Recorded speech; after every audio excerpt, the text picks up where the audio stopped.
Good day and welcome to Big Bad Tech. I'm your instructor Jim Pytel, and today's topic of discussion is series circuits. Our objective today is to take a close look at series or inline electrical relationships and discuss basic properties for series configurations. We'll learn that current anywhere in a series path is the same, and we'll make use of this incredibly simple statement to determine unknown properties based off limited observations. Additionally, we'll discuss power delivery and dissipation inside a series circuit. This lecture serves as an introduction to series circuits only. Later lectures in this playlist will introduce and discuss Kirchhoff's voltage law and the voltage divider rule, two incredibly useful circuit analysis skills applicable to both basic series relationships and more advanced scenarios. Today we'll discuss basic series properties only.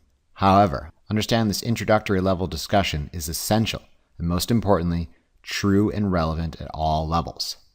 Current in a series path is the same everywhere in that path, because by definition, there exists only one path in a series relationship. At no time will I bait and switch you, nor backpedal this basic statement. This will hold true for basic DC circuits as well as later discussions in AC circuits. Regardless of the flavor, current through devices hooked in a series relationship is the same. This property makes sense. If there exists a single path in a series circuit, there is no possible choice for current. How could there be a difference? If we were to use the analogy of water flow as electrical current, I hooked two hoses end to end and sent 2 gallons per minute of flow into one end of the first hose, it would stand to conjecture 2 gallons per minute would flow out of it into the second hose and then out the end. At no point was there any diversion or addition to our single path. Importantly, there was no interruption to our series path. If I was to place a valve in line or in series with our two hoses and keep it in the on position, water could flow from one hose to the next. If I turn the valve to the off position, water would cease flowing through the whole series path. This makes sense. Yes, there might be water backed up in the first hose, but it's not flowing. On an electrical level, this is an incredibly important application of our first series principle that current in a series path is the same anywhere in that path. If there exists no current flow through a device in a series relationship, there exists no current flow through the whole series relationship. Switches and circuit protection devices like fuses and circuit breakers placed in series with an electrical load selectively enable or disable operation of the entire series path. We'll return to this application with a thorough discussion of switches and circuit protection devices in later lectures. For now, let's stick to the basics. Current in a series path is the same anywhere in that path. We've already introduced resistance calculations for series relationships in the fixed resistors lecture, available at the Big Bad Tech channel. If you haven't watched this lecture yet, or only dimly recall its contents, I'm suggesting you take the time to watch this now. You may as well familiarize yourself with Ohm's law while you're at it, since we'll be applying it over and over during the course of this lecture. If you'll recall, a series relationship is an inline relationship, and that a single terminal of a two-terminal device is hooked to a single terminal of another two-terminal device. Therefore, every single node in a series relationship has only two components hooked to it, and at no time does current have an alternative or choice of paths. This is a series relationship. This is a series relationship. This is also a series relationship. Yes, these look different, but in all circuits there is only one path. Follow the current.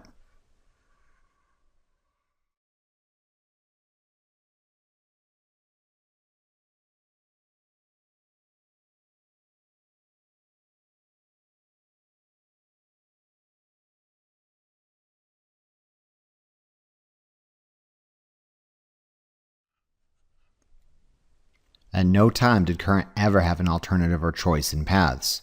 If conventional current was flowing in these directions, it would induce a voltage drop with the indicated polarities. Realize you have the freedom to redraw schematics into more readable and understandable representations with a single prohibition that you cannot change the electrical relationship between the components. All of these circuits could be redrawn as such.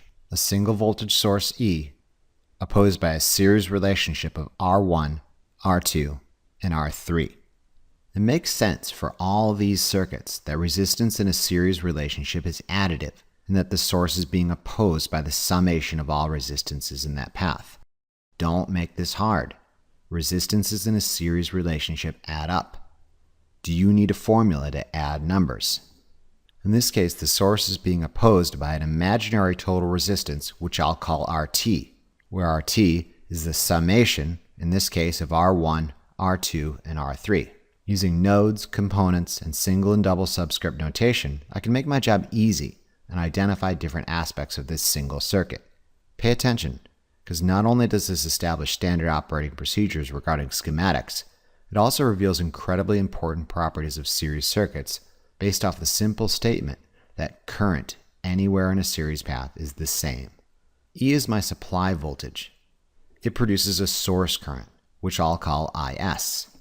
As indicated by the polarity of E, conventional current travels in this direction, which induces a voltage drop across each component with the indicated polarity. If the voltage source is providing current, it is delivering power input to the circuit. This power input is equal to the product of the supply voltage and the source current, where Pn equals E times Is. Or if we were to use our single resistor simplification, we can use any permutation of our power equation, where power input is equal to the voltage squared divided by RT, or the source current squared times RT. Resistor 1 has a voltage drop, which I'll call V1. The current through resistor 1 can be called I1. However, since I'm aware that current in a series path is the same, I can say that Is is equal to I1. The power dissipated by R1 is the product of the voltage across it times the current through it, or any permutation of the power formula, equal to the voltage across it squared divided by R1, or the current through it squared times R1. Again, with the understanding that Is, our source current, is equal to the current traveling through resistor 1, because current in series relationships is the same, I could just as easily substitute Is in any of those equations. Similarly, resistor 2 has a voltage drop V2. The current through resistor 2 can be called I2. However, since I'm aware current in a series path is the same, I can say that Is equals I1 also equals I2.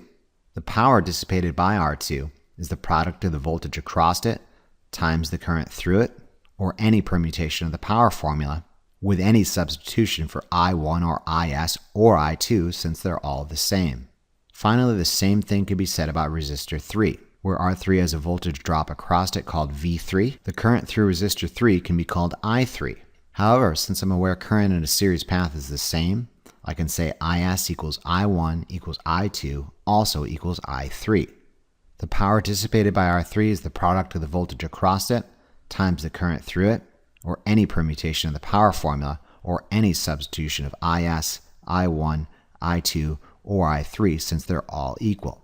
Given understanding that power input to a system is always equal to the power output, it can be stated that Pn equals the summation of individual power dissipations. In this case, we're assuming all input power is delivered to the individual components and there are no losses to our system. Now, let's synthesize these observations with our previously understood series resistance formula, where RT represents an imaginary component with a value equal to R1 plus R2 plus R3. If this single source was being opposed by a single resistor of the value RT, what would the current be? We'd use Ohm's law to solve for current, where Is is equal to the voltage divided by RT. Since this source current travels through every single element, we now know the current through every single element. Since we now know the current through every single element, it would be very easy to solve for the voltage drop across each element with another permutation of Ohm's law, where the voltage drop across something is equivalent to the current through it, in this case Is, times each individual resistance value.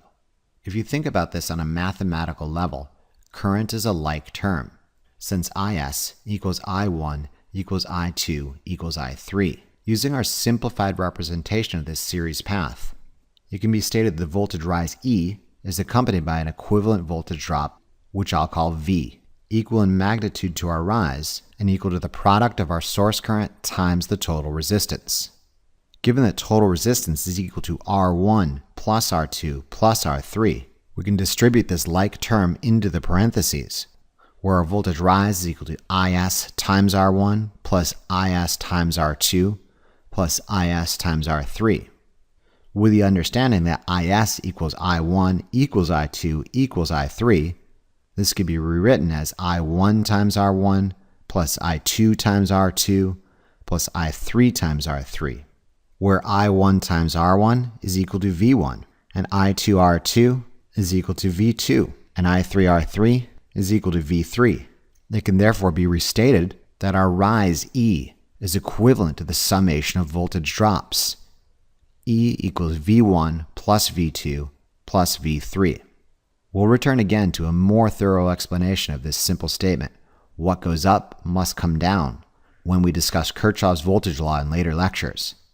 However, realize using just Ohm's law, the series resistance summation formula, and the understanding that current in a series path is the same, I have flung wide open the doors to a limitless armory of powerful weaponry that is just there for the taking. Choose your weapon and swing wildly. Let's try a couple basic examples of series circuits. Consider a 3-resistor series circuit in which the voltage source has a known magnitude of 18.2 volts, and all 3 resistors are known. Resistor 1 is 160 ohms, resistor 2 is 240 ohms, resistor 3 is 510 ohms. Solve for everything. What is the source current provided by the source? What is the current through every component? What is the voltage drop across every component? What is the power input to the system by the source? What is the power dissipated by each individual component? Before doing so, stop and pause to consider your expected results. Should the current through any element be different than the source current? Absolutely not. Current through every single element is the same in a series relationship. Should the summation of voltage drops be greater than or less than the voltage rise? Absolutely not. What goes up must come down. Should the power input to the system be greater or less than that dissipated by the summation of individual components? Absolutely not. Power in always equals power out. If you encounter any variances of these expected results, you are doing it wrong. Stop. Reassess your data, your calculations, or your assumptions. Perform a tactical retreat and re-engage your target.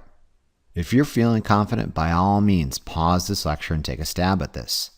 This is our first attempt at a series circuit, though, and I don't blame you if you watch me for this first go-around. And away we go. The total resistance seen by this source is the summation of all resistances in the series path. 160 ohms plus 240 ohms plus 510 ohms yields a total resistance of 910 ohms. The 18.2 volt source doesn't care if it's opposed by 3 resistors in series that add up to 910 ohms or a single 910 ohm resistor. It'll behave the same way and supply current as if it was opposed by 910 ohms of resistance. The source current is equal to the source voltage divided by total resistance. 18.2 volts divided by 910 ohms yields 20 milliamperes of current. Moving into the circuit, we realize that the source current is traveling through all 3 resistors. If IS equals I1 equals I2 equals I3, I1 equals 20 milliamperes, I2 equals 20 milliamperes, as does I3. Now with known current and resistance values, it would be very easy to solve for the voltage drop across each of the elements using Ohm's law, where a voltage drop across an element is equal to current through it times its resistance. Voltage drops are sometimes called IR drops, for the obvious reason that current I times resistance R is voltage. In the case of V1, the voltage drop across resistor 1 is I1 times R1, where I1 is our source current of 20 milliamperes. With 20 milliamperes going through a 160 ohm resistor, we should observe a voltage drop of 3.2 volts across the 2 terminals of this resistor. In the case of V2, the voltage drop across resistor 2, it is I2 times R2. 20 milliamperes through a 240 ohm resistor yields a voltage drop of 4.8 volts. Finally, in the case of V3, the voltage drop across resistor 3, it is I3 times R3, where I3 is again our source current of 20 milliamperes. With 20 milliamperes going through a 510 ohm resistor, we should expect to observe 20 milliamperes times 510 ohms, or a voltage drop of 10.2 volts across the two terminals of this resistor. Does the voltage rise equal the summation of voltage drops? 3.2 plus 4.8 plus 10.2 yields 18.2. Yes, indeed, the voltage rise is equal to the summation of voltage drops. What goes up does indeed come down. If we were to use the single resistor simplification, where our 18.2 volt source was supplying a 910 ohm resistor, it is immediately evident that the voltage rise E is completely dropped across the single imaginary resistor RT. It makes sense then that the individual resistances comprising RT drop representative portions of the available voltage rise. Again, we'll return to this property in later lectures on Kirchhoff's voltage law. Finally, consider power supplied and dissipated by this system. The power input to the system is provided by the 18.2 volt source delivering 20 milliamperes of current. If power input is equal to the supply voltage times the supply current, 18.2 volts times 20 milliamperes yields a power input of 364 milliwatts. Each individual component should therefore dissipate a portion of this input power. The power dissipated by resistor 1 is equal to the voltage across it times the current through it. 3.2 volts times 20 milliamperes yields 64 milliwatts. The power dissipated by resistor 2 is also equal to the voltage across it times the current through it. However, since I already used this permutation of the power equation, I'm going to spice things up a little and say the power dissipated by resistor 2 is the current through it squared times the resistance. 20 milliamperes squared times 240 ohms yields a power dissipation of 96 milliwatts. Again, it's totally your choice of weapons. Use the ones you like. Don't use the ones you don't. Don't be surprised one day, though, when the weapons you like are out of reach and you're backed up against a wall full of weapons you're only partially acquainted with. The point is, practice everything. You should be just as confident wielding nunchucks as you are a pair of frozen salmon tied together at the tail with a shoelace when it comes time to open up a can of whoop-ass. Power is equal to voltage times current. It's also equal to voltage squared divided by resistance and current squared times resistance. In this spirit, P3 is equal to V3 squared divided by R3. 10.2 volts squared divided by 510 ohms yields 204 milliwatts. Given these individual power dissipation figures, does the summation of power dissipation equal the power input? 64 milliwatts plus 96 milliwatts plus 204 milliwatts does indeed equal 364 milliwatts. Power in equals power out. We should be reasonably confident that our previous calculations regarding total resistance, source current, and individual voltage drops are all correct. If at any point we wandered off the path and into the blackberries, we would have noticed a deviation in our final set of power calculations. Not only does reality dictate that one can never get more out of a system than what one put into it, this makes an incredibly valuable means of checking one's work. Power in always equals power out. Again, every desired quantity about this circuit was solved using previously understood properties, notably series resistance summation, Ohm's law, and the power equations. The only new property we utilized was the very simple and easy to remember statement that current through elements in series is the same. There is no formula for series circuits. There's the simple truth that elements inside a single path must necessarily experience the same current through that single path. This statement is incredibly simple, yet useful beyond measure. Consider the magnitude of the individual voltage drops. If a voltage drop is the product of the current through it and the resistance, and current is the same for all elements in a series path, which element in a series path experiences the largest voltage drop? The answer is quite obviously the element with the largest resistance, because, since current is the same, resistance is the only property capable of varying the voltage drop up or down. Is this the case with our example circuit? Yes, it is. The 510 ohm resistor, being the largest resistor in our series path, has the largest voltage drop across its two terminals at 10.2 volts. What about this same property viewed from the other end of the spectrum? Which resistor experiences the smallest voltage drop? Quite obviously, the resistor in the series path with the smallest resistance, since current anywhere in a series path is the same. Is this the case with our example circuit? Yes, it is. The 160 ohm resistor, being the smallest resistor in our series path, has the smallest voltage drop across it, at 3.2 volts. What about equal resistors in a series relationship? What could be said about these? With the same current through identical resistances, the voltage drop across them should probably be the same. Now let's talk about power dissipation in series relationships. If current is the same through every single element in series, and the largest resistor experiences the largest voltage drop, it stands to conjecture the largest resistor would dissipate the most power in a series relationship. The opposite could be said about the smallest resistor. The smallest resistor would dissipate the least amount of power in a series relationship. Is this true for our circuit? Our largest resistor is dissipating the most power, and our smallest resistor is dissipating the least power. These are incredibly useful observations. If you dork up the math and you find something contrary to these expectations, you know you dorked it up and you need to try it again. Be sufficiently aware enough to prevent this from happening. Consider a dramatic rearrangement of this series circuit in the following fashion. Have I changed the fundamental behavior of this circuit with respect to total resistance, source current, individual voltage drops, or power delivery and dissipation compared to our first circuit? Absolutely not. Pause the lecture if you don't believe me and check my work. But the 18.2 volt source is still seeing 3 resistors in series, which total 910 ohms of resistance.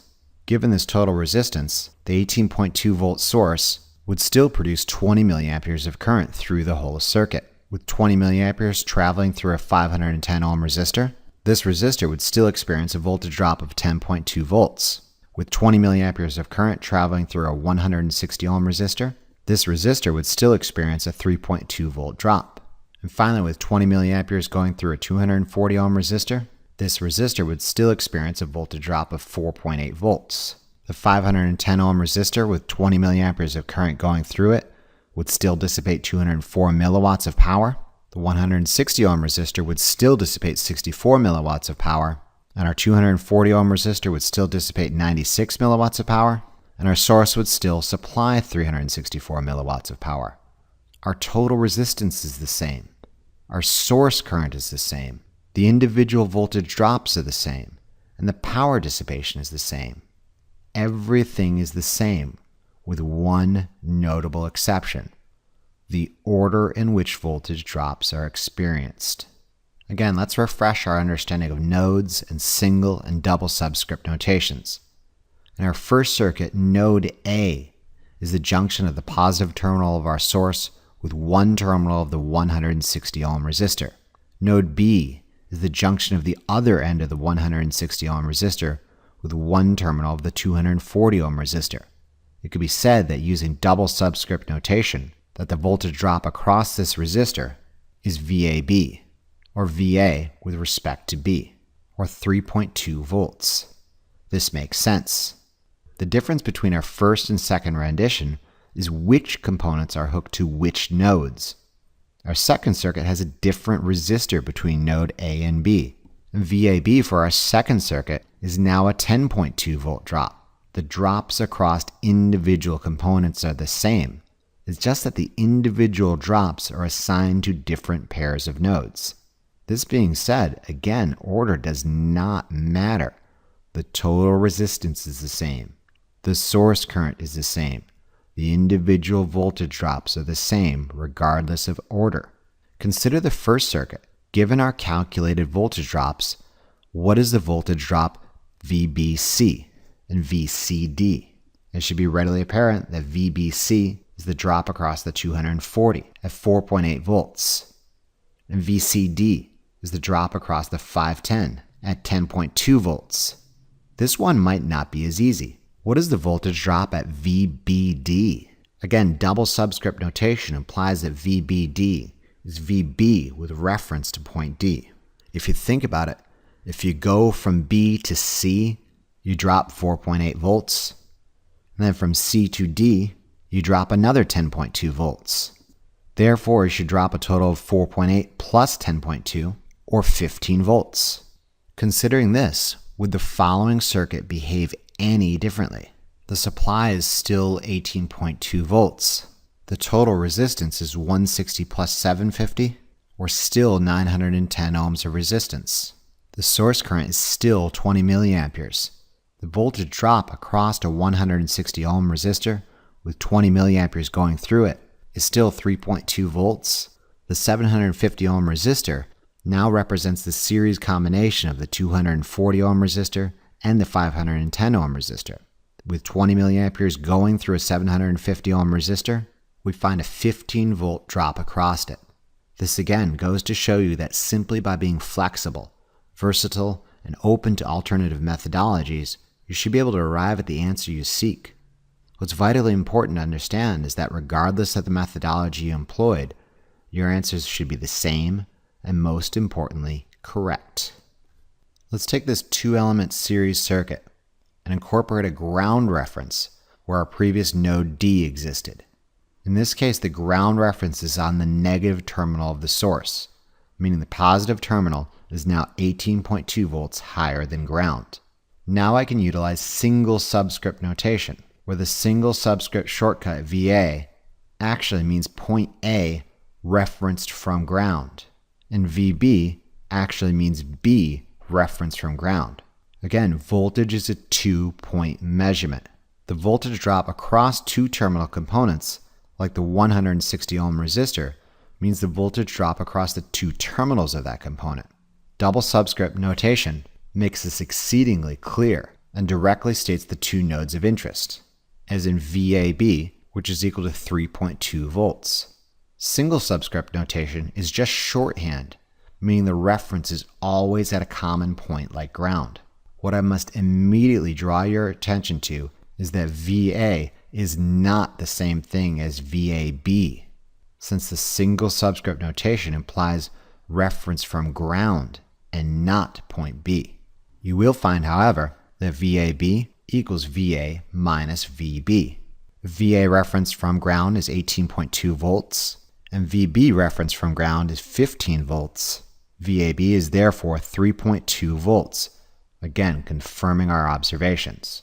Again, we'll investigate voltage rises and drops in further detail when we discuss Kirchhoff's voltage law in later lectures. Right now, I'm just trying to prime you for the subject and use the opportunity to review different means of subscript notation. Before we move on to the next example, pause to consider where one would insert an ammeter to measure current. The answer, quite obviously, is anywhere, as long as it's in series. Anywhere you measure current in a series path, current should be the same. This is super handy because it's the one common property shared by all devices in the circuit, even if there are 100 of them in a row. If they're all truly in series, they all truly have the same current traveling through them, and a single reading should suffice. Take a look at our schematic and consider the nodes. Inserting a two-terminal ammeter into our circuit so current travels through it, not under it, around it, over it, but through it, necessitates the introduction of another node. If I wanted to measure current here, I could put it between node A and a new node I'll call X. If I wanted to measure current here, I could put it between node B and our all-purpose node X. If I wanted to measure current here, I'd have to insert another node, again let's call it X, and put our ammeter between X and our ground node. Again, series relationships are in line, and nodes within series relationships have two and only two components holding hands. Anytime more than two terminals come together, it is no longer a series relationship because it implies a choice in paths. Think beyond schematics and start visualizing how to incorporate ammeters and voltmeters inside real series circuits. Current is through, voltage is across. Let's try another illustrated example of a series circuit. This time you're on your own. Pause the lecture and see if you can solve for everything. What is the total resistance seen by the source? What is the current produced by the source? What is the current through each element? What is the voltage drop across each element? What is the power input to the system? And finally, what is the power dissipated by each element? It's a 49.5 volt source with a series relationship of 430 ohm resistor, 270 ohm resistor, an 820 ohm resistor, and a 130 ohm resistor. You're off the leash. Go fetch. The total resistance seen by the source is 430 plus 270 plus 820 plus 130, 1,650 ohms, or 1.65 kiloohms. A 49.5 volt source opposed by 1.65 kiloohms of total resistance would produce 30 milliamperes of current. The voltage drop across the 430 ohm resistor would be the current going through it times its resistance. 30 milliamperes times 430 ohms yields a voltage drop of 12.9 volts. The power dissipated by the 430 ohm resistor is the voltage across it times the current through it.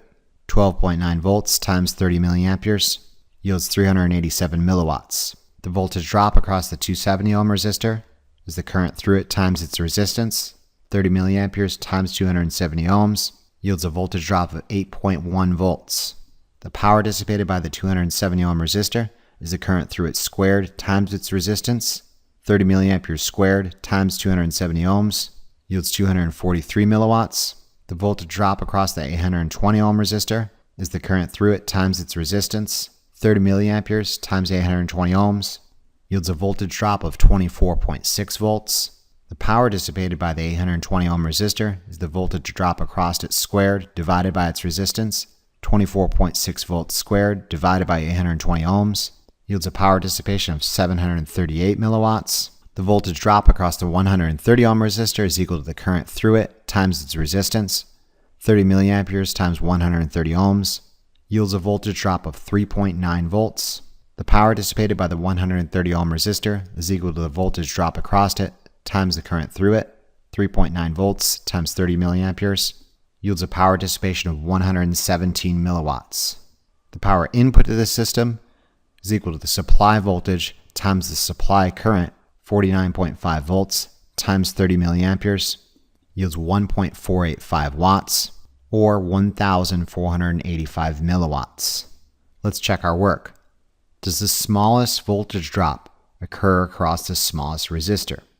The 130 ohm resistor is experiencing a voltage drop of only 3.9 volts. Does the largest voltage drop occur across the largest resistor? Yes, it does. The 820 ohm resistor is experiencing the lion's share of voltage. Does the smallest resistor dissipate the smallest amount of power? Yes, it does. The 130 ohm resistor is only dissipating 117 milliwatts. Does the largest resistor dissipate the largest amount of power? Yes, it does. The 820 ohm resistor is dissipating 738 milliwatts of power. Does our voltage rise equal the summation of our voltage drops? 12.9 plus 8.1 plus 24.6 plus 3.9 yields 49.5 volts. Yes, it does. Does power input equal the summation of power output? 387 milliwatts plus 243 milliwatts plus 738 milliwatts plus 117 milliwatts does in fact equal 1,485 milliwatts. Power in equals power out. I'd be reasonably confident that we solved this problem correctly. Let's say, however, we dork something up way back here. When we calculated for voltage drop across resistors, and instead of writing 3.9 for the voltage drop across our fourth resistor, we accidentally wrote 3.2 volts. This is close, but it's totally wrong. This answer could potentially go unnoticed for quite some time. Even with the wrong voltage drop, the smallest resistor still appears to experience the smallest voltage drop. And with a wrong voltage value in our power equation, our smallest resistor still appears to dissipate the smallest amount of power. The only time this error becomes apparent is when you do a final power in versus power out check. 1,485 milliwatts does not equal 1,464 milliwatts. You now know you're in error because you checked your work and can go back and find the error. Check your work. No sense in wearing a parachute if it's actually an anvil in a backpack. That last illustrated example problem should have been very understandable. Yes, there's a bunch of calculations in there, and it might be the first time you've ever seen series circuits before. But think about it. It's formulaic. Do this, then do that. It's repetitious. Even deadheads, fish heads, parrot heads, juggalos, and snowboarders can perform repetitious tasks. There's no sense of investigation or experimentation or even mystery about it. It's a complete setup and totally unworthy of aspiring technicians wishing to understand electronics and learn troubleshooting skills. You will never, ever see a troubleshooting scenario as easy as that. And if you do, you can trade some juggalo with a heartbeat a huff off a can of spray paint to do it for you because it's very easy to assemble a total setup. Here's another series circuit with the following observed properties. It's a little different than our previous illustrated examples because it's not a total setup. We do know the resistance values for both resistors, but we don't know the magnitude of the voltage supply. I do, however, know the voltage drop across one of the resistors. I still want you to solve for everything, and I'm not giving you any additional information because I already gave them to you. Ohm's law. Current in a series path is the same. Pause the lecture and take a stab at this. I dare you. There are a couple different jump-off points for problems like these. However, this is the approach I often use. I go immediately to a spot with two known values. In this case, there's a known resistance and a known voltage drop. And then I see if I can use these values to calculate another property that may be of interest. I can maybe use the known voltage drop across our first resistor and the known resistance to solve for current through this resistor using Ohm's law, where current is equal to the voltage drop divided by the resistance. What would knowledge of the current through the first resistor gain me? Aha! A couple of you may be slapping your foreheads right now, but I bet all the paint-huffing juggalos out there are still staring blank-eyed and drooling on themselves. Yes, knowing the value of current through our first resistor, I am immediately aware that this same value of current must travel through our second resistor and must have been produced by our source, because current in a series relationship is the same.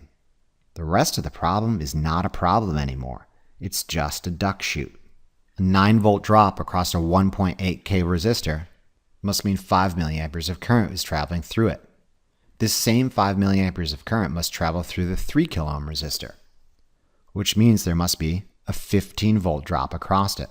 I think we're looking good because the smallest resistor has the smallest voltage drop and the largest resistor has the largest voltage drop. There are two ways to determine the source voltage. Method 1. Use Ohm's law and solve for voltage using the total resistance and the source current, where our supply voltage E is IS times RT, where RT is the summation of our 1.8K ohm resistor and our 3K resistor, or 4.8 kilo ohms. 5 milliamperes times 4.8 kilo ohms means this is a 24-volt source. Method 2. What goes up must come down. The sum of voltage drops must equal the total voltage rise. A 9-volt drop plus a 15-volt drop must mean there exists a 24-volt rise. Again, it does not matter which method you use. They both agree and they're both correct. Disagreement only occurs when one or both applications of the chosen method are incorrect. Woe to those individuals that arrive at two incorrect answers amazingly in agreement with each other. This does happen to the unluckiest of people. Make sure you aren't one of them. Power input to this system is the source voltage times the supply current. 24 volts times 5 milliamperes yields 120 milliwatts. The power dissipated by our 1.8K resistor is the current through it squared times its resistance. 5 milliamperes squared times 1.8K yields 45 milliwatts. Power dissipated by the 3 kilo ohm resistor is the voltage across it squared divided by its resistance. 15 volts squared divided by 3 kilo ohms yields 75 milliwatts. Does power in equal power out? 45 milliwatts plus 75 milliwatts does in fact equal 120 milliwatts. The smallest resistor dissipates the smallest amount of power. The largest resistor dissipates the largest amount of power. Power in equals power out. Done. Let's try another illustrated example. Here's a 3-resistor series network with a known supply voltage of 16.2 volts. We know the current through resistor 1 is 6 milliamperes, but we don't know the value of resistor 1. We do know the value of resistor 2, it's 1.2 kilo ohms. Additionally, we are given information that the two resistors, R1 and R2, are identical. Pause the lecture and solve for everything. Total resistance, source current, power input, voltage drop across each resistor, current through each resistor, resistance value of each resistor, and the power dissipated by each resistor. It won't be easy, and it will require thought. Again, there are a couple different methods to solve for this. Here's how I'd solve the problem. I go immediately to a spot with two known values and use these two known values to solve for a previously unknown quantity. However, there really is no single point in the circuit in which two known values are explicitly stated. We know the current through resistor 1, but we know neither the voltage drop across it nor its resistance value. We do know the second resistor's value, but we know neither the voltage drop across it nor the current through it. Or do we? We'll come back to this in a second. The third resistor is obviously of no help, so we know neither the voltage drop, the resistance value, nor the current through it. Or do we? Notice my conspiratorial tone. Finally, consider the source itself. We do know the voltage rise, but we know neither the total resistance nor the source current. Or do we? Key to this problem is again the simple statement that current through elements hooked in series is the same. If current through R1 is known to be 6 milliamperes, it stands to conjecture source current, I1, I2, and I3 are all 6 milliamperes. Current through elements hooked in series is the same. No calculations required. Now we've got a choice in which manner to proceed. Method 1. Look at the source. You know the source voltage and the source current. What is the total resistance? Perhaps you could solve for total resistance using Ohm's law. If source current is equal to source supply voltage divided by total resistance is equal to supply voltage divided by source current. 16.2 volts divided by 6 milliamperes yields a total resistance of 2.7 kiloohms. What has the total resistance value gained us? We do know the value of R2. However, we get two unknown resistors, R1 and R3. How can we use the total resistance value to help us? Perhaps by using the total resistance formula. The total resistance of a series network is a summation of those resistors in that single path. RT is equal to R1 plus R2 plus R3. We know RT. We know R2. Additionally, we're given a clue that R1 and R3 are identical. Make use of this additional data. If R1 and R3 are equal, just put a dummy value in there, like X. Now just solve for X. Subtract 1.2K from both sides, yields 1.5K equals X plus X. 1.5K equals 2X. Divide by 2 both sides. R1 and R3 are both 750 ohm resistors. Now you know the resistance and current values for all three resistors. Solve for voltage drops and take it from there. The voltage drop across resistor 1 is the current through it times its resistance. 6 milliamperes times 750 ohms is a 4.5 volt drop. The voltage drop across resistor 2 is the current through it times resistance. 6 milliamperes times 1.2 kiloohms yields a voltage drop of 7.2 volts. The voltage drop across resistor 3 is the current through it times its resistance. 6 milliamperes times 750 ohms yields a voltage drop of 4.5 volts. Notice the equal resistors have equal voltage drops. Notice the largest resistor has the largest voltage drop. Check to make sure the summation of voltage drops equals the voltage rise. 4.5 plus 7.2 plus 4.5 yields 16.2 volts. What goes up indeed comes down. Let's make some room for ourselves and solve for power. The power input to the system is the supply voltage times the supply current. 16.2 volts times 6 milliamperes yields a power input of 97.2 milliwatts. The power dissipated by resistor 1 is the voltage across it times the current through it. 4.5 volts times 6 milliamperes yields 27 milliwatts. The power dissipated by resistor 2 is the voltage across it squared divided by its resistance. 7.2 volts squared divided by 1.2 kiloohms yields 43.2 milliwatts. The power dissipated by resistor 3 is the current through it squared times its resistance. 6 milliamperes squared times 750 ohms yields 27 milliwatts. The identical resistors dissipate identical amounts of power, and the largest resistor dissipates the largest amount of power. Check to make sure that power in equals power out. 27 milliwatts plus 43.2 milliwatts plus 27 milliwatts yields 97.2 milliwatts. Power in equals power out. I'm reasonably confident these numbers are correct. This is just one method of solving for this problem. Let's try a second method and see if we come up with these same answers. I've minimized those and put those to the right just to make sure we've got the correct answers. Our second method, we were going to use Ohm's law on the second resistor. Knowing that current is the same in a series relationship, if the current through resistor 1 is 6 milliamperes, it stands to conjecture that the current through every element is 6 milliamperes. We now know the current through and the resistance of resistor 2. We can use this to solve for the voltage drop across resistor 2, where the voltage drop is equal to the current through it times its resistance. 6 milliamperes times 1.2 kiloohms yields 7.2 volts. What has this gained us? Recall that the sum of voltage drops must equal the total voltage rise. What goes up must come down. We know the voltage rise. We just solve for the voltage drop across resistor 2. Additionally, we know that R1 and R3 are identical resistors. If current is the same in a series network, and the resistances are the same, the voltage drops across both resistors should be the same. Again, to solve for the voltage drop, just substitute a dummy placeholder in there, like Y, where 16.2 volts equals Y plus 7.2 volts plus Y. Subtract 7.2 from both sides, yields 9 equals Y plus Y. Simplified to 2Y, divide by 2 both sides, means our unknown voltage drop is 4.5 volts. Now simply solve for the unknown resistance when current in both cases is 6 milliamperes.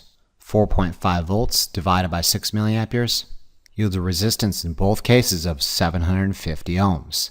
Identical voltage drops with identical current means identical resistors. The largest resistor has the largest voltage drop. We could similarly solve for power in and power out conditions, yielding the same results as previously. Again, no matter which direction you proceed, you should arrive at identical results. Which is my preferred method?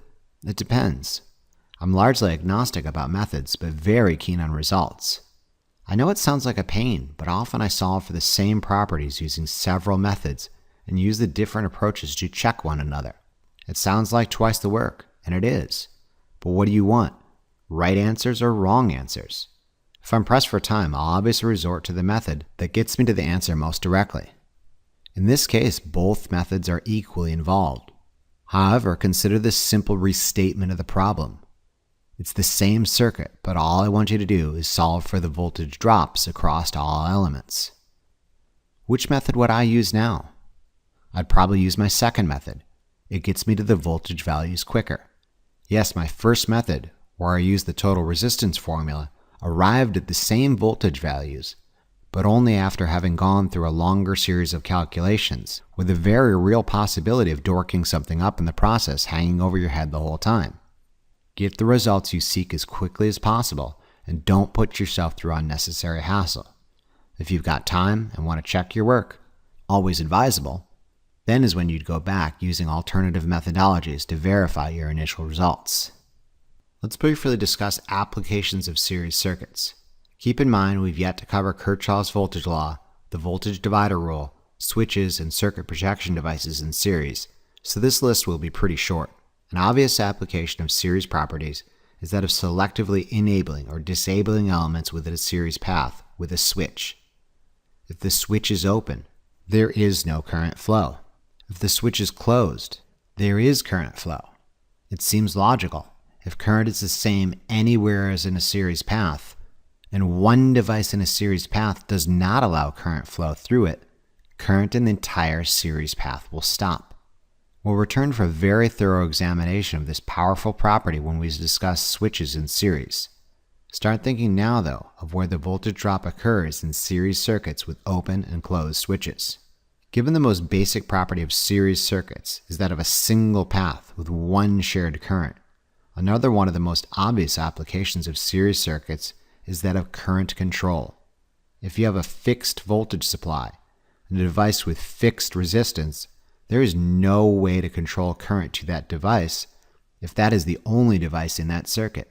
If, however, the device is placed in series with another current controlling device above or below stream of it, the voltage source now sees these elements in series with one another, and the total resistance or opposition seen by the source is cumulative. Consider a series configuration of an LED, a light-emitting diode, and a 3-terminal adjustable potentiometer using only the A and B terminals. In this application, the potentiometer is a current controlling device, often called a rheostat for this application. It could, for all intents and purposes, be considered a two-terminal adjustable resistor. If I increase the resistance, the current will go down and the LED will get dimmer. If I decrease the resistance, the current will increase and the LED will get brighter. The intensity of the LED is not limited to any scale, and simply by spinning the infinitely adjustable wiper arm, I can make it as bright or as dim as I want to. A problem exists though when someone adjusts the potentiometer too low and current goes too high. Consider the extreme scenario, when someone adjusts the potentiometer to 0 ohms of resistance. This is to be avoided. How could one avoid this scenario? The answer is, put another current controlling resistor in series with the potentiometer and the LED. This second resistor is not adjustable and keeps current just below the maximum permissible for the LED. Let's say a fixed 250 ohm resistor for the supply and LED combination does the job quite nicely. Even if the potentiometer is at 0 ohms, there is still a 250 ohm resistor in series with the LED. Consider another variation on this same current control scheme. A 4-position rotational selector switch with a 2 kilo ohm resistor, a 1 kilo ohm resistor, a 500 ohm resistor, and a 250 ohm resistor in series with each other. In position 1, the source would see all 4 resistors in series for a total of 3,750 ohms of resistance, not counting the LED. LEDs aren't linear devices, so it's kind of hard to discuss how they operate without opening up can after can of worms. Just ignore it for now. The point is that 3.75 kilo ohms of resistance in front of the LED limits current to a low value. When the selector switch is moved to position 2, the 2 kilo ohm resistor is cut out of the picture. We're left with 1,750 ohms of resistance. When the switch is moved to position 3, both the 2K and 1K are cut out of the picture. We're left with 750 ohms of resistance. And finally, when the selector switch is moved to position 4, only the 250 remains in the circuit. And current is at a maximum because the resistance is at a minimum, and the LED is the brightest it can be without the danger of burning out. This 4-position selector switch control scheme gives us 4 clearly distinct illumination levels, whereas our previously infinitely adjustable rheostat essentially gave us an infinitely adjustable illumination level. This is a distinct difference between analog and digital systems, something we'll cover much later at the Big Bad Tech channel. The difference, though, is readily apparent. Analog systems are infinitely variable, and current could take any value, whereas digital systems have clearly defined levels and take distinct values at certain times. There is no in-between state for digital systems. It seems like you've lost some granularity, and at this level of simplification you have. However, digital systems have inherent advantages over analog systems in that information in digital systems is easier to store, transmit, error check, and process, think computers, and is less affected by electrical noise. Consider yet another series circuit application: voltage control and voltage division.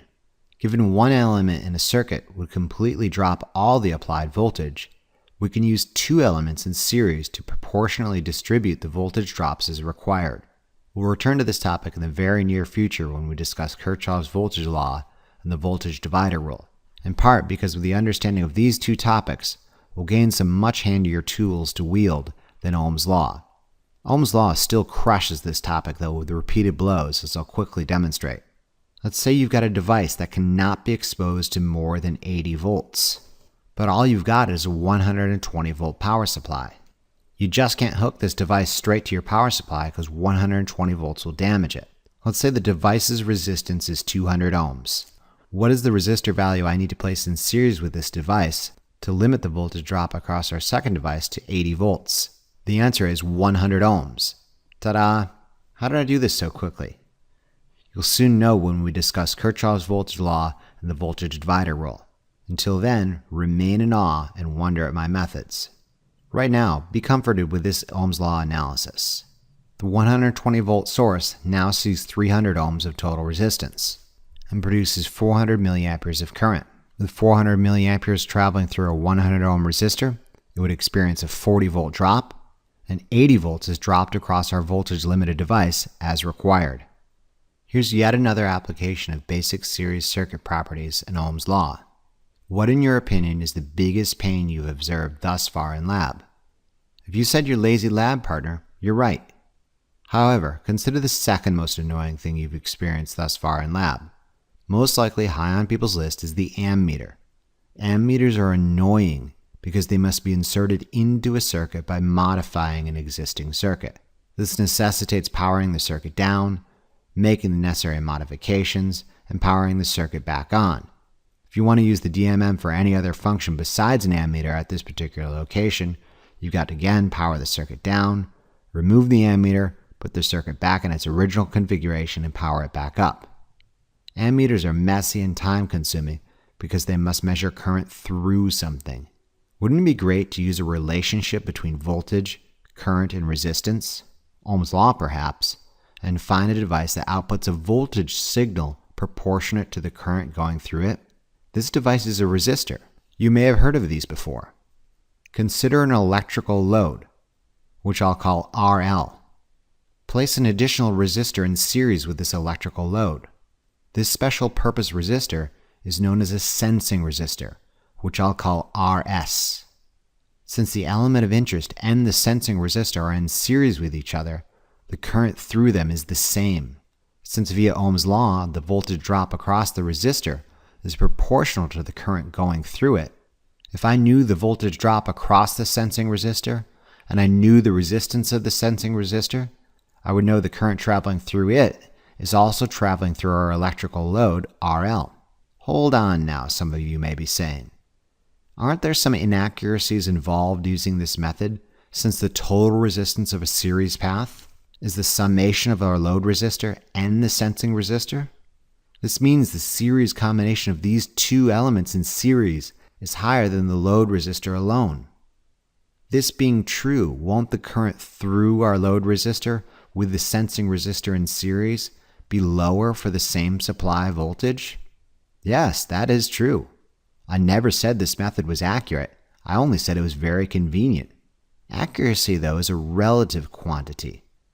How accurate do you wish to be?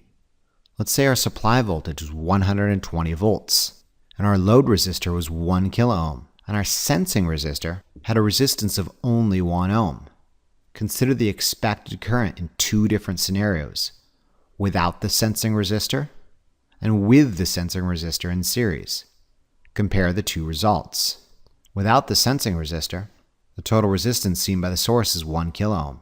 Our source current would be 120 volts divided by 1 kilo ohm, or 120 milliamperes. Now take into account with RS in series. Our total resistance is 1 kilo ohm plus 1 ohm, or 1001 ohms. You see what I'm getting at already, don't you? I haven't changed the total resistance at all, since 1001 for all intents and purposes is 1000 ohms. A 120 volt source opposed by 1001 ohms of resistance would induce approximately 119.9 milliamperes of current through our load resistor and the 1 ohm sensing resistor. Compare these two results, 120 milliamperes versus 119.880111988 milliamperes. Good enough for me. That's 120 milliamperes. Some people stress about the weirdest things, but differences like these are not worth it. The point of this sensing resistor application is now I can use a voltmeter to measure the voltage drop across the sensing resistor instead of an ammeter in series with the element of interest. That's the purpose of the voltmeter in my diagram. I'll let you in on a little secret. This is kind of what an ammeter does already. We'll discuss instrument loading effects in later lectures. In this case, our voltmeter, across our 1 ohm sensing resistor, would be experiencing a 119.9 milliamperes through a 1 ohm resistor, or approximately 119.9 millivolt drop. There's a major advantage of the sensing resistor in series. Voltage is a 2-point measurement, and you don't need to break the circuit anymore. This is the especially sneaky part. It's a 1 ohm resistor. Given that current is voltage divided by resistance, if our resistance is 1 ohm, for every 1 volt drop across the sensing resistor, I would know 1 amp of current is flowing through it. In this case, we're observing 119.9 millivolt drop across it and I would know that approximately 120 milliamperes of current was flowing through my load resistor. Ta-da! No ammeter necessary. What is necessary, though, is a quick check of the power rating necessary to prevent this sensing resistor from going up in smoke. What's the power dissipated by a 1 ohm sensing resistor with 120 milliamperes of current going through it? If power equals I squared R, 120 milliamperes squared times 1 ohm yields 14.4 milliwatts. Super tiny, no problem. This becomes a serious consideration, however, when large magnitudes of current flow through our series circuit, because power is proportional to the square of current. Do yourself a favor and run the numbers before you're running from a circuit engulfed in flames. You realize the series sensing resistor application is making use of this series circuit property that the largest voltage drop occurs across the largest resistor, and the smallest voltage drop occurs across the smallest resistor. Where does the majority of the voltage drop occur in our circuit? Obviously across the 1 kilo ohm load resistor. In fact, 119.9 volts of the available 120 volts is dropping across it. It's like the sensing resistor isn't even there, and that's the point. All you got to do is make sure your sensing resistor is much smaller than the element of interest. How much smaller? It depends. In this case, a 1 ohm sensing resistor is 1/1000th, or 0.1% different, and you're getting a 0.1% difference between expected and actual current values. If your sensing resistor is smaller, you get more accurate results. But the voltmeter might not be accurate enough to read such a small voltage drop. If your sensing resistor is too large, you get less accurate current results, but your voltmeter might be able to read the larger voltage drop easier. There are trade-offs to this method, but one thing for certain is clear: taking a 2-point voltage measurement is way easier than inserting an ammeter. A brief aside before we move on to the next series circuit application. The sensing resistor is kind of our first transducer element. A transducer is a sensing device that outputs a voltage or current signal representative of some other quantity. In this case, voltage is being used to represent current because of a previously agreed upon relationship known as a transfer function. A transfer function is just a mathematical relationship that figures out how much input equates to how much output. In the case of a 1 ohm sensing resistor, the transfer function is 1 amp per volt. If we're seeing 119.9 millivolts across the sensing resistor, we know via the transfer function there's 119.9 millivolts times 1 amp per volt, or 119.9 milliamps. If we used a sensing resistor with a different magnitude, our transfer function would obviously be different. Another example of a transducer might be a pressure sensor, which measures fluid pressure inside a hydraulic system and outputs a voltage signal proportional to the pressure input. Let's say the transfer function for this particular pressure sensor is 100 psi per volt. If I observe 4.5 volts at the output of the pressure sensor, the pressure inside the system is 4.5 volts times 100 psi per volt, or 450 psi. Voltage signals like these can be digitized by a computer and used to automate system operation without the need for human intervention.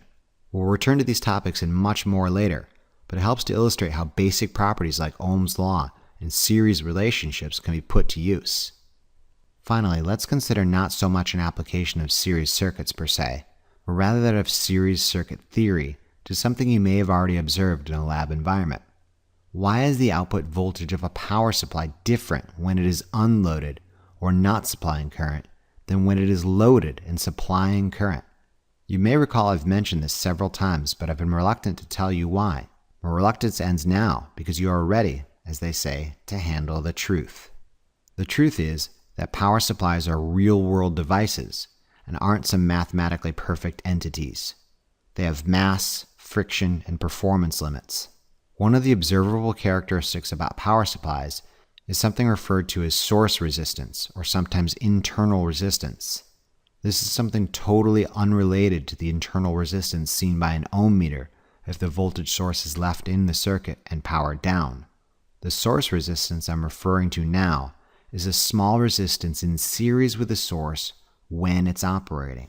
In my schematic, it's the resistor Ri. Essential to your understanding of this phenomenon is that the source resistance is inside the power supply, and it's always in series with whatever you've got hooked up to your power supply, whether you like it or not. It's like having a hippie house guest. It's always there and something you can't get rid of. The small yet unavoidable internal resistance isn't a problem until the current draw becomes large enough to induce a significant voltage drop across the internal resistance. Consider the following scenarios. Here's a 12-volt source with 1 ohm of internal resistance supplying a 200 ohm resistive load. Notice the accessible terminals of my device. The 1 ohm resistor is inside my source and represents the internal resistance of the source, and it is not something I can bypass or ignore. It's part of the source, and this tiny series resistance will affect the available voltage at the accessible terminals. In a perfect world, a 12-volt drop across a 200 ohm resistor would ordinarily induce 60 milliamperes of current.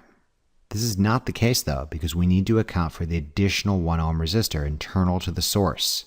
Our total resistance is 200 plus 1, or 201 ohms. With 201 ohms of total resistance, the source will only supply 59.7 milliamperes of current. With 59.7 milliamperes traveling through a 1 ohm internal resistance, we'd expect to observe a 59.7 millivolt drop across this internal resistance. Considering the source has a rise of 12 volts, and before it even reaches the outside world, it's being dropped 59.7 millivolts, our output accessible at the terminals is actually only 11.94 volts. Coming at this from a different angle, the voltage actually delivered to our load resistor is the current through it times the load resistance. Our approximate 59.7 milliamperes of current times 200 ohms again yields a voltage drop of 11.94 volts. Again, confirming our observation that despite the power supply being set at 12 volts, only 11.94 volts is actually available at the output terminals. This does not seem that big of a deal. 59.7 milliamperes versus 60 milliamperes, 11.94 volts versus 12 volts. I mean, come on, what are you going to do? Take away my birthday? This becomes a big deal only when the current draw is exceptionally high. Imagine the same 12-volt source with 1 ohm of internal resistance is now supplying current, not a 200 ohm resistor, but rather a 15 ohm resistor. In this case, our resistance has gone dramatically downward, and we'd expect a dramatic rise in our current. With a dramatic rise in our current traveling through a series relationship, we'd expect a rise in the voltage drop across our internal resistance, and therefore the voltage output at our accessible terminals will decrease. Let's see if that's the case. Ideally, a 12-volt source opposed by only 15 ohms of resistance will induce 800 milliamperes of current. However, this neglects the 1 ohm of internal resistance. The 1 ohm total resistance is in series with our 15 ohm load resistor. Therefore, our total resistance is 16 ohms. Our source current is equal to the supply voltage divided by total resistance. 12 volts divided by 16 ohms yields a real current draw of only 750 milliamperes. The voltage across our load resistor is equal to the current through it times its resistance. 750 milliamperes times 15 ohms yields an output voltage at the terminals of only 11.25 volts. Where is the additional 0.75 volts dropped? Quite obviously, it's across the internal resistance of our source. When 750 milliamperes travels through a 1 ohm resistor, this internal resistor is dropping the remaining 0.75 volts. Realize both scenarios started with a 12-volt power supply, but the output voltage available at the terminals became increasingly inaccurate for larger current draw. The output voltage can be graphed as a function of current draw. You'll notice at no current draw, the output voltage is 12 volts. At low current draw, 59.7 milliamperes, we observed an output voltage of 11.94 volts, very close to 12. However, for larger current draws of 750 milliamperes, we observed a drop in our output voltage down to 11.25 volts. At low current draws, the output isn't considerably different, but realize the output voltage is doing this slow roll-off into inaccuracy for high current draws. We'll return to a more thorough discussion of voltage regulation, as this property is known in later lectures. For now, realize this is an observable property of series circuits. The reason the drop at the output terminal exists for different current draw conditions is because there is always a resistor in series with your load, whether you want it there or not. Alright, I do believe we've covered what I've intended to do so in this lecture. Keep in mind we've yet to cover Kirchhoff's voltage law and the voltage divider rule, both important weapons in your ever-increasing arsenal. Ordinarily, I dive right into a discussion about troubleshooting open and short circuits inside series circuits, but I'm going to leave that for the switches in series lecture. Start thinking now, though, about the effects of open and short circuits inside series relationships. An open will cause all current to cease. Opens are infinite resistances. The open, being the largest resistance in our series path, should have all voltage dropped across it. A short is a 0 ohm resistance. If a short is placed in parallel with a single element inside a series relationship, in effect, that single element is removed from consideration by becoming a 0 ohm path. If an element is removed from a series relationship, resistance decreases. The voltage drop across a shorted component, now a 0 ohm path, is 0 volts. In conclusion, this lecture took a close look at series circuits. We learned that current anywhere in a series path is the same, and made use of this incredibly simple statement to determine unknown properties based off limited observations. We discussed applications of series properties, including enabling and disabling electrical loads with switches, current control, voltage control and voltage division, sensing resistors, and the internal resistance and voltage regulation of power supplies. We observed the largest voltage drop across and the largest power dissipation by the largest resistor in a series path. We observed the smallest voltage drop across and the smallest power dissipation by the smallest resistor in a series path. We observed equal voltage drops across and equal power dissipation by identical resistors in a series path. Finally, we observed the summation of voltage drops should equal the voltage rise, and that power in always equals power out, and use these observations to check our work. Remember to review these concepts often as you need to really drive it home. Imagine how well lab will go if you know what you're doing. Thank you very much for your attention and interest. We'll see you again during the next lecture of our series. Remember to tell your Lazy Lab partner about this resource, and be sure to check out the Big Bad Tech channel for additional resources and updates.